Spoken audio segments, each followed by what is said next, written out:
war rages across the mortal realms. New alliances are formed while others lie shattered, and the dominant powers ever seek their next conquest. While this and countless other battles rage on, one fact is becoming clear. The season of war has begun. This video is brought to you by the support of our channel members and our FLGS partner, Warpfire Minis. Today's battle showcases beautiful thematic dice from Baron of Dice. Grab your own or get a custom set made at baronofdice.com. Hello and welcome to Season of War! Today we are excited to bring you another game of Age of Sigmar. My name's Jordan and I am joined by Mark today. Hey everybody, I'm excited, yeah. Yeah, we got a big game of Age of Sigmar ahead of us.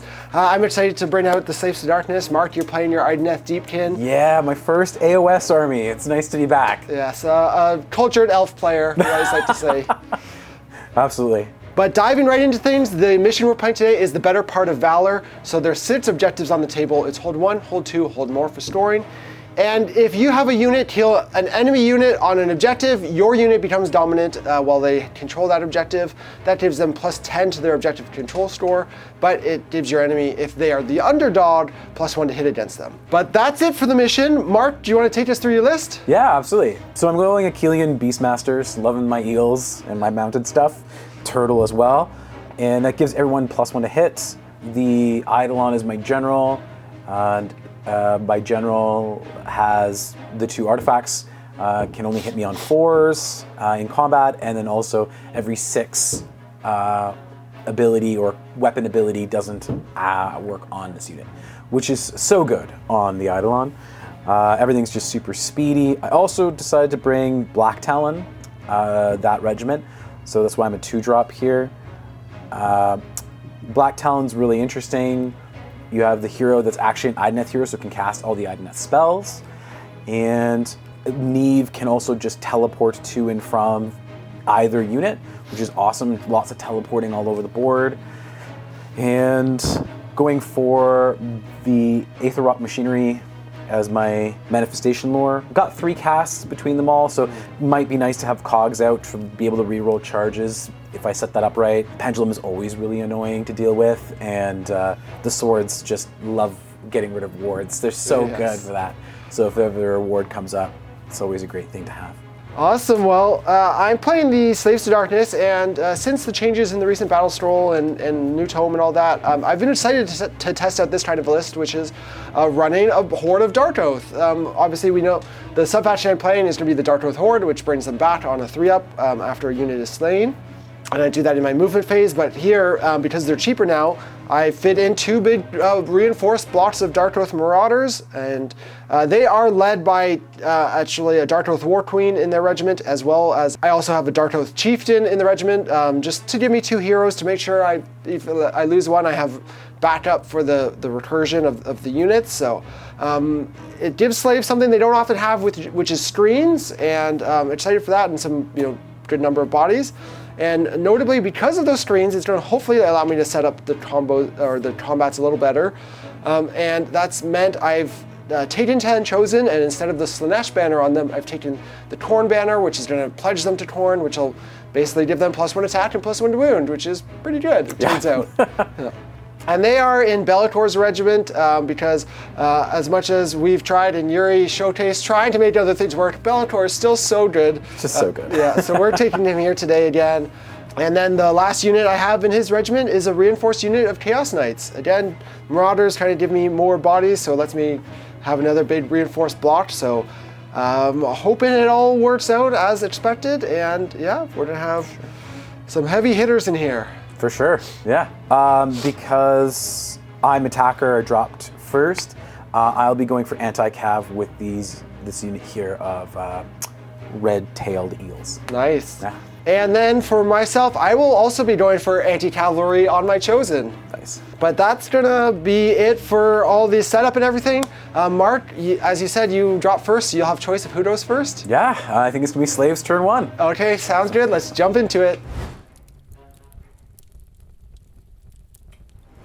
All right, so my battle tactic on turn 1 is going to be take their land. I'm going to nominate this house over here because I have a big horde of marauders near it. I'm just going to activate the Place of Power from the Eidolon of the Sea? She does. And we'll start off by trying to generate some points on the Nexus Chaotica.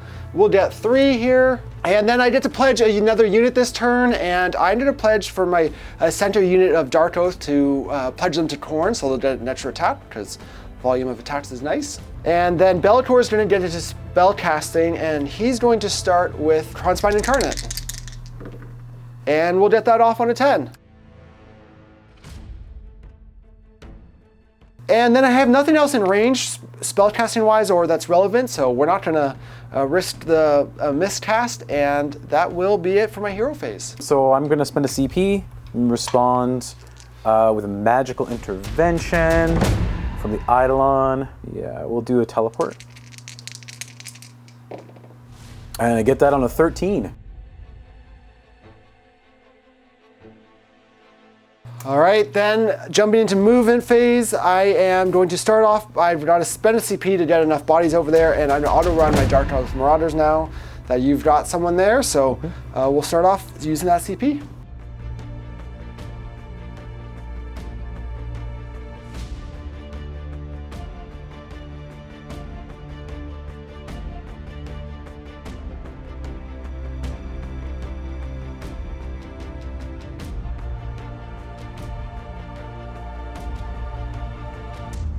All right, Mark, that's going to be it for my movement, and I'm not going to do any shooting or charging or anything, so unless you want to jump in. Yeah, I'm going to spend 2 CP to countercharge here with the Eidolon, and getting a 9.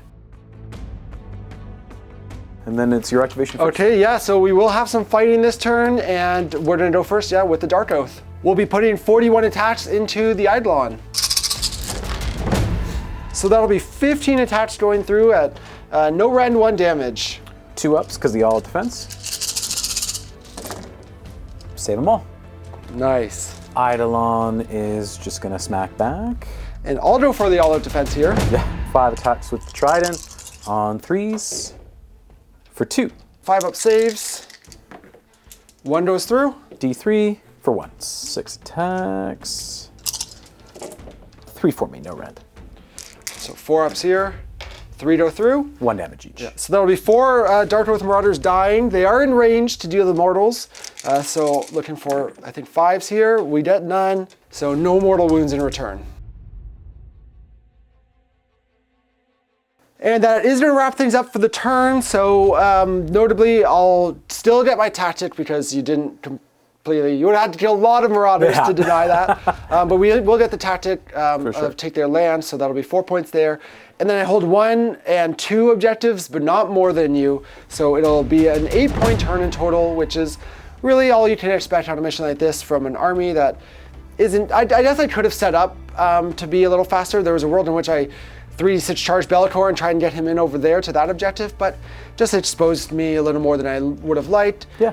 In deployment, I could have been closer to my knights and set up to do the same thing with them, but they were too far for the spell, and nothing else again I really wanted to whip forward. So with that marked, it's going to be a moderate start. You initiated the first combat, but yeah, that's going to send us into Idoneth Deepkin, turn 1. I think I can go for a do not waver here. I have something in combat already, and then hopefully we'll be able to get 2 things in and have nothing die.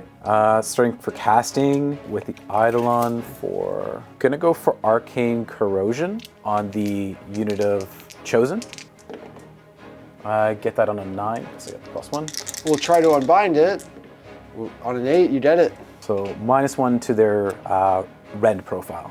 And then gonna try and go for a Tsunami of Terror. And I get that on a 10. Oh, nope, you got it. So picking the 3 units, I guess it's gonna be the Chosen, this unit, and this unit. So 2 Marauders and the Chosen. 2 Marauders and the Chosen are gonna have -1 to save. My last cast over here is going to be for the Pendulum. And getting that off on a 7. That is it for my hero phase. I'm not going to do any spell casting, but I think I am going to use Bellator's ability, the Dark Master, to basically turn off a unit, and I'm going to target your 6 Morsar right in the center. So whenever they try and do an action on a 3-up, they won't be able to do it. So moving, charging, fighting, all those fun things. All those fun things. Okay, so on a 3-up, they won't be able to move. So we can start there. Yeah. And nope, No moving.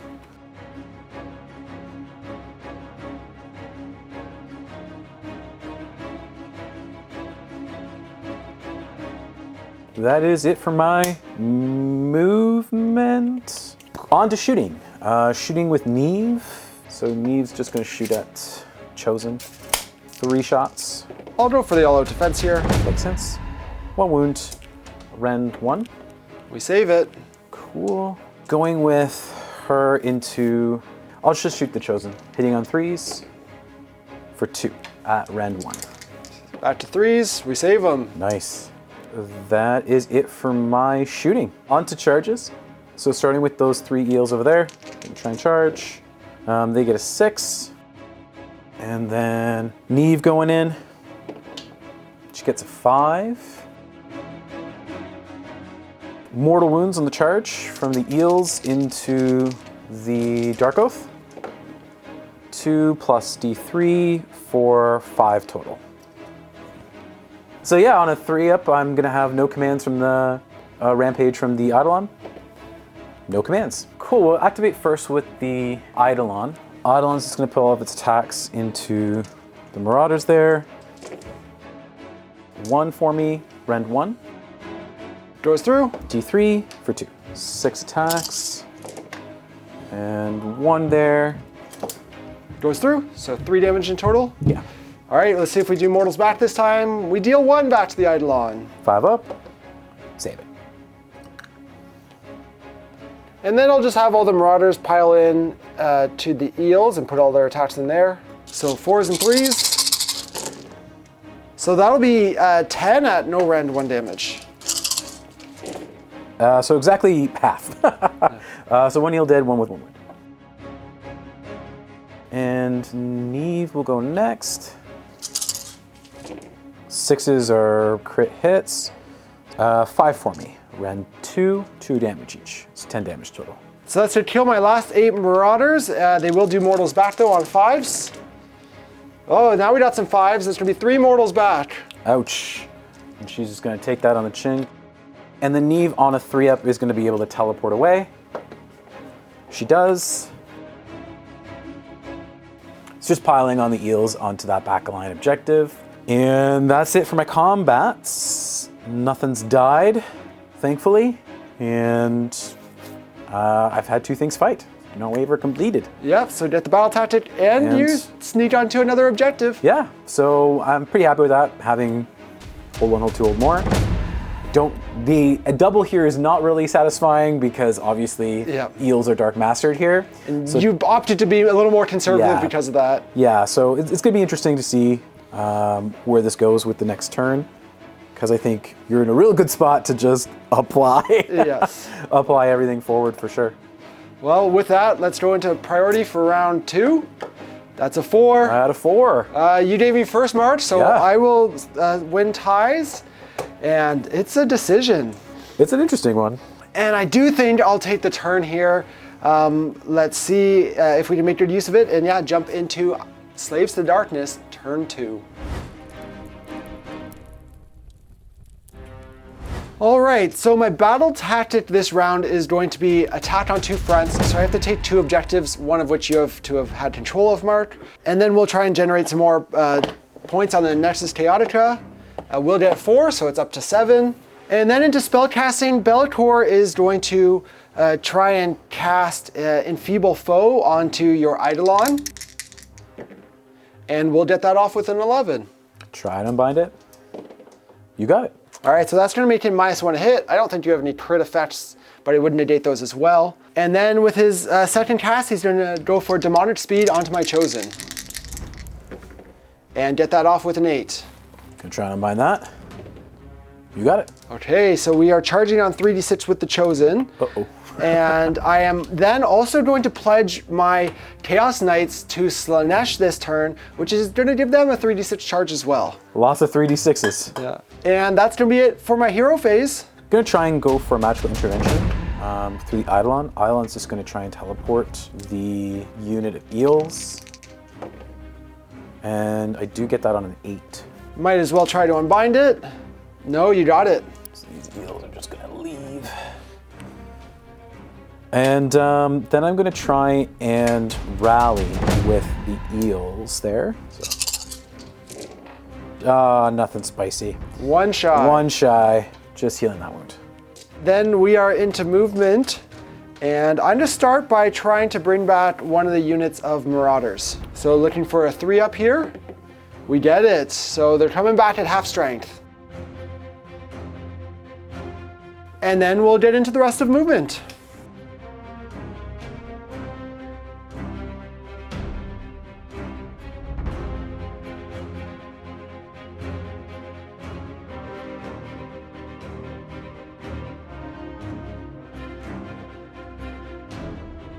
All right, that's it for my movement. Mark, you had the pendulum, but that I had to avoid, which was pretty, obviously that's the great thing about it. Kind of impacted my movement, but then you moved it away. And unless you have any other redeploys. Oh, yeah. So yeah, I think I'll spend a CP and redeploy the Eidolon. 2 inches. All right, and then I have no shooting. So into charges then, and we're gonna start off with the Dark Oath Marauders, and they'll be getting an 8.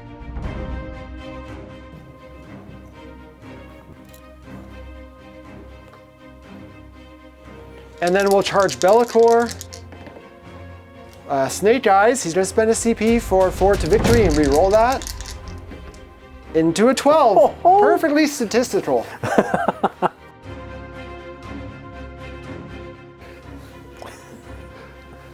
And that's all my charges, so into combat, Bellator's Rampage is only on my turn, so. I'm gonna do my Rampage from the Eidolon onto the Marauders. No, they can definitely use a command. And then into combat, we're gonna activate first with the Chosen and put all the attacks we can into the Black Talons. So it'll be 3s and 2s, 12 mortal wounds, so we take them down. Guess I'll go with the Eidolon next. Eidolon will just do all of its attacks into the unit of Marauders, hitting on 3s, 5 at -1. D3 damage each for 2, 4, 6, 7, 8. Fish, just 2. 2. So 6 up saves. Yeah, so save 1, so 9 damage in total. And then we will go next with Be'lakor into the Eidolon. So he'll be 4s and 3s on his sword. 2 at Ren 2. Save 1, takes 1. So 2 damage so far. And then with his tail, nothing. 5 up ward, saving 1 and taking 1. And next I'll do with the Marauders. They were the ones that marked them or pledged to Khorne, so they did an extra attack there. And then because they made an 8-inch charge, they fulfilled their oath, so they'll actually get Rend 1 here. So we'll have 34 attacks. So that'll be 12 at Rend 1. 4 ups. And 5 up wards. Saving 2, taking 4. And then because they charged, I can pile in the Knights as well. I could go into Neve, but I'm actually going to come over here and tag your Eels with just 1 guy. But then I am gonna, because I wasn't engaged with anything, I'm gonna pile this way also to get back within 3 of Be'lakor. The Engage Chaos Knight attacks and deals a single damage to the Morsar guard. Then the Eels pile in and take out the Marauders. All right, so that'll wrap up Slaves to Darkness turn 2, and it was pretty solid in terms of what I wanted to do. Obviously, there are things that I would have liked to go different. Like, I would have liked to take down the Eidolon, but he's so defensive with his buffs. We've seen it before. The hitting on 4s, not allowing crits, that was very notable. And if I had have made a bigger charge, I would have liked to get into the Eels more with the charge from the Knights, but you can't bank on that. And even with the 3d6, the 9 wasn't enough. So it just wasn't worth a reroll to try and risk that. And we do tie them up, which kind of congests the board for you, keeps them from doing their mortal wound shock, keeps them from being extra damage on the charge with the riders. So a good kind of defensive buff, and yeah, trying to limit what you're able to do. Again, keep you tied up, so that all, things went kind of as expected, I guess. Notably, I do take that objective because I don't have enough Dark Oath on there, and I took this one back, so that will complete my battle tactic of attack on 2 fronts, and I do have more objectives, so that will be 10 points this turn, so that was very solid. Notably, the Dark Oath, worth mentioning, I brought them back kind of as insurance in case I didn't make a charge onto this back objective where the Eidolon is, or I didn't get far enough, or something goes wrong there. So they were insurance for me to take the center objective, but in the end, I wanted to tag your eels. Your eels went in over there.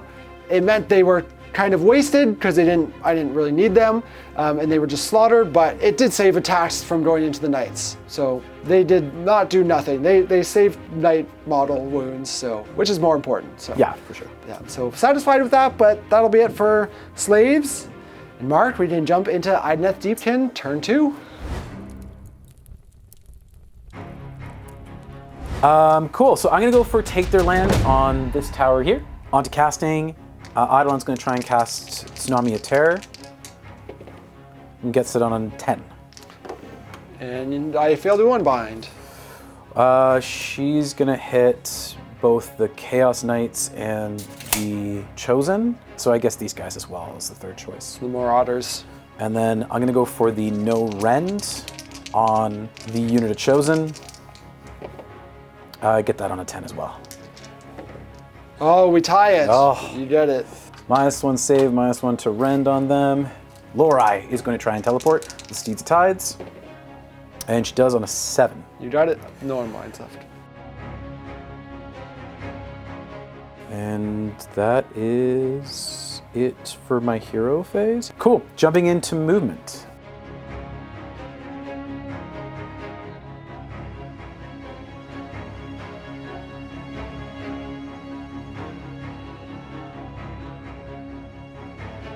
That is it for my movement. Shooting. Turtles 4 shots, and it's just going to shoot into the Chosen. We will go for the all-out defense here. So 3 for me, rend 1. I'll be back to my 3s. I save 2, 1 goes through. 3 damage. So you'll take down a Chosen. Neve Blacktalon then fires her Boltstorm pistols at Be'lakor and deals 1 damage to the Dark Prince. Okay, into charges, starting with Neve.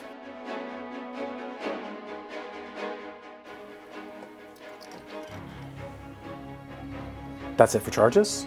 Mortals, these 2 going into the Chosen, obviously. So just 2 mortals there. 6 eels into them. For 6 mortals. That'll kill 2. Turtle going in for d6. No mortals in there. On to command things. 4 up, no CP usage with Be'lakor. Yep. All right, and then the fateful rolls here with Be'lakor using his rampage is going to try and give out strikes first to himself, the Chosen, and the Knights. So we'll start with the Knights. No. The Chosen. No. Himself. Yes. Okay, significant.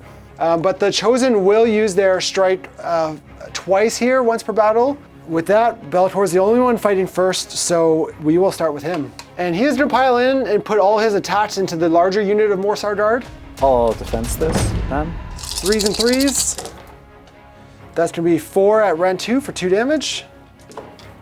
Save 1, 6 damage so far. And then the claws and tail, 1 at rend 2 for 2 damage.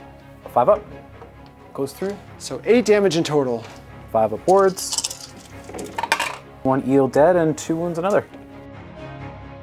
So going obviously with the eels next. I will go for the all-out defense with the Chosen. 5 for me at rend 3. Nope, I'll go through. 2 damage piece. 5 at rend 2. So 2 go through. 2d3. 4, 4. So that'll kill 5 Chosen there. Ouch. And the 2 remaining Chosen are going to put all their attacks into the turtle. So we'll do 2 mortals and have 4 at rend none. 3 ups. Fail 1, so 4 damage total. Yep. The mortals. 5 upwards. Saving 2 takes 2. After the Chosen fail to cripple the onrushing Deepkin, the other unit of Morsar Guard takes down 2 Chaos Knights. The Chaos Marauders then use all-out attack and take down the legendary Black Talon. Next, the unit of 2 Morsar Guard finish off the Chosen, while the Chaos Knights follow up by dealing 4 damage to the eels and 5 to the turtle. The Leviathan retaliates and takes down another 4 Chaos Knights. Then the Eidolon sneaks 4 wounds through against Be'lakor. Cool, and that's it for combats. Not a crazy turn for me. It felt pretty crazy on my end. I mean, I'm saying like I felt good going in. The biggest thing was, obviously the scariest thing I should say, was the 4-up fight firsts. With those 4-up fight firsts, obviously that is terrifying. And this combat probably doesn't go as well. With something like the Chosen fighting twice, it also negates their fight last, so it gives them 2 activations to your first after your first one. Yeah, so it could have been a really disastrous turn had that 4-up gone off. I was very lucky that I didn't get the 4-off on the Chosen. That was really the only one I was super concerned about. This did a lot of damage, surprisingly, but I wasn't expecting it to. Not a ton, but off the charge. Off the charge. 4 and 5 wounds here. Yeah, off the charge for sure, they're quite deadly. This over here with Be'lakor was kind of like, he's swingy. I know he can do a lot of damage. I know potentially he can't. So it's a bit of a dice game with him. It always is a dice game, but for him in particular when he's swinging. So the biggest fear I had was Chosen fighting first. The reason why I went in essentially was because I saw the opening for the Chosen, because I know that they're unhinged and burdened, so they can just, giving them the free reign to go wherever they want on my turn was going to be very bad. Jordan had way more CP than me and knew he could probably countercharge with them, and them countercharging in means this 6 unit 6 eels is poof gone in my turn, and then I really only have 1 unit of eels and the Leviathan to respond in my fight first turn. That probably is the more conservative play in retrospect. And in which case I would just send the Leviathan and these eels right into the Chaos Knights. And then... And here, Dan, like you said, with your mortals, you did significant damage on impact, but the risk was the 4-up. That's huge. Yeah. And it fell your way, so you weren't, like, it didn't hurt me, but it could have punched me really badly. The Eidolon came clutch and has been coming clutch with casting, so that has also been really helping. I mean, negating 1 rend. And the 1 save. And neg 1 save on 3 units has been crucial to being able to apply the damaging I am right now into everything. So. And you did get your teleport off for the tactics? So. I did, so I didn't have to throw 2 eels in that way and hope that I roll high enough to be able to get into that position. And also just being able to steal that objective. So I don't score more here, but at least I'm scoring 8. And we go tied into turn 3, which means no one's underdog. Which is also we can go for priority here for round 3. Yeah. 6. That's a 5. Your choice. I mean, why wouldn't you? It's the perfect opportunity. High tide. I'm fighting with everything first. It's high tide. It's absolutely the time to go in. Everything's in combat. So yeah. Let's go into Idoneth Deepkin, turn 3. And because I'm doubling no tactic. Onto casting. Eidolon is going to try and cast Tsunami again. Getting it on a 9. You got it. Same 2 units are going to have it. I'm going to go for the -1 to rend onto Be'lakor. Not on the 4. So Lorai is going to teleport then. Gets a 10. So Lorai is just going to pop onto that objective over there. And that's it for my casts. I will spend a command point with Be'lakor using magical intervention and trying to cast Binding Damnation onto your bigger unit of eels there in the center. Mm-hmm. And that'll fail on a 5. Okay, we're gonna go with movement. Nothing really to move, that's teleported. Everything's engaged in combat, so nothing can shoot. So yeah, just into the fight phase. Everything fight first, so might as well go over here first with these eels. I do just have Bellacor's ability to give himself strike first. Yep. Which he fails. Okay, so we'll go with these eels into the Chaos Knights. For 3. 2 go through. 1 damage each. 3s. 6 going through. Rend 2. 3 go through. D3. 3, 4, 5. So 7 damage total. That will kill 2 knights. Next I'll go with the turtle. hitting on 3s. 2 for me at Rend 2. 1 goes through. 1 damage. 7 dice, hitting on 3s. Mortals. 12 mortal wounds. 12 mortal wounds. Not too bad. It does finish off the knights. Yeah. The remaining Morsar guard focus their attention on the Dark Prince, and darting past his guard, they give themselves a chance to take him down. All right, so 10 damage from them onto Bellator. We got the wards. He's just saved 2. He's taking 8, and he's going down. Ooh. And that does mean the Incarnate goes poof as well. Oh no. That's about as good as a double could possibly be. For Deepkin, the 2 into 3 is always the sweet spot. 2 into 3 is always a sweet spot. I did consider just giving it away because then it's an interesting situation where you have no choice. You have to retreat out with everything. Yeah. But I just figured. And then that lets you potentially be on the charge, still get a tactic. Totally. But you were able to seal the deal. Yeah. I had confidence that I could be able to seal the deal right there and then. So giving away the turn would not have been the worst thing based off of board state. But yeah, I think it was just like, I'm here. I know I have enough attacks. Yeah. Might as well push for it. Bellator is swingy, so he could have swung, potentially saved himself. Could have killed some eels, yeah, if he Could have fought killed first. if he fought first. Or even just like saves, you know. He's a 4-up, so there's always a chance that you just go, haha, I saved everything. But overall, like, this army is so punishing from 2 to 3. Yeah, and you'll store 6 points because you hold 2 and more. Yeah, these 4. On my turn, I don't know. I could, if I get lucky and you decide no, because even if I retreat and you countercharge me, you're going to kill enough there that I won't hold on to this. So I'll probably maybe be able to auto run to take 2 objectives, store 4 points on my turn. Mark, I'm only down 2 points. We can roll quick 4 prio. It doesn't really matter here. 3. I did a 1. If I had got it, I could have got another 4 points potentially for the objectives. Sure. But here, I think you might be able to finish me off on your turn. I think so. Yeah, onto turn 4. Yeah.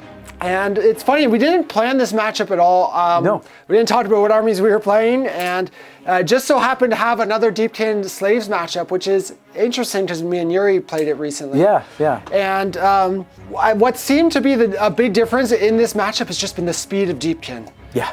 Right? You think I felt pretty defensive over here, but you had eels back there, run 19 inches and then make a charge. Like, for them to get in across the board is just shows the speed. And then, well, you did get the saves or the spells off here, which were big. I think just like the mortal wounds, the impact from the turtle, volume of attacks both at potentially Rend 2 and a lot of D3 at Rend 1.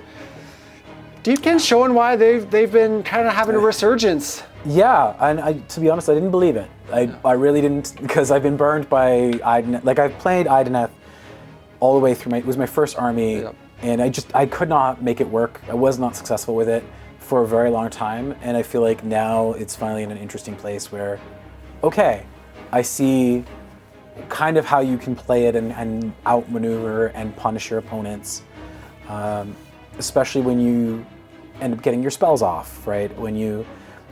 That's the only fear I think with this list is like all of a sudden if your teleports don't start going off, if you're, I don't think I failed 1 cast this whole game. Yeah. Like if that, -1 to Rend doesn't go off, the -1 to saves, I don't think I'm clearing as much on a 3-up save typically, even though the spears are Rend 2. It's mainly infantry, anti-infantry. It's mainly the mount attacks anyways that does the majority of the damage, so it's super significant on them, on their attacks. But yeah, so it can be situational, not always super reliable, but here showcasing obviously crazy potential. Crazy potential, yeah. From a Slaves perspective, I think there were a couple things that I could have done better in terms of, I think Bellator's use of the Dark Master, it did delay you getting in and let me dictate the engagements. But with the charges I made, the distance there was, I didn't really get into anything juicy like I wanted to. I tied up the 1 unit, which kept them from being super optimized, but I probably, would have been better holding on to Dark Master. If you want to send in that 1 unit of eels, I just got to accept that and I'll survive it and then be able to kill them. And then I think I probably into turn 2 prio, knowing, now this is where in this game, I don't think which is funny because I've played Deepkin so much. I wasn't really thinking about playing against Deepkin. Yeah. So, I mean, one strategy is to be super aggro early, which I guess I was in that avenue, but also giving away turn 2 prio and then being aggro on the bottom of 2 probably would have been the better play. Yes, because then you kind of like, as you know, you risk the 2 to 3 double, which is always what Deepkin wants. Yes, yeah, and if it works out in my favor, I win turn 3 prio, no big deal. But again, that's why at the top of the meta, a lot of players will play conservatively or make decisions, obviously, throughout the game of when to be aggro and when to, obviously, in the right situation. Kind of like be defensive, for sure. Yeah. But yeah, you definitely capitalized and did go in your favor. So this is a big win for Deepkin, again, showing, the speed when you can just concentrate on a piece of the opposing army at a time. This thing came clutch as well. Is. Yeah, the pendulum just being able to go this area you can't made it tougher for me to get into those eels. I was hoping to, but failed to. And maybe that would have been a charge worth re-rolling as well. But yeah, hindsight's 2020, and big win for Deepkin here, which I can't be too sad about. L's won, so I mean, let's be real. Exactly. Everyone won. Yeah, but that'll be it for us here today, though, guys. Hope you enjoyed that battle report. Thank you so much for watching, and we'll see you in the next one.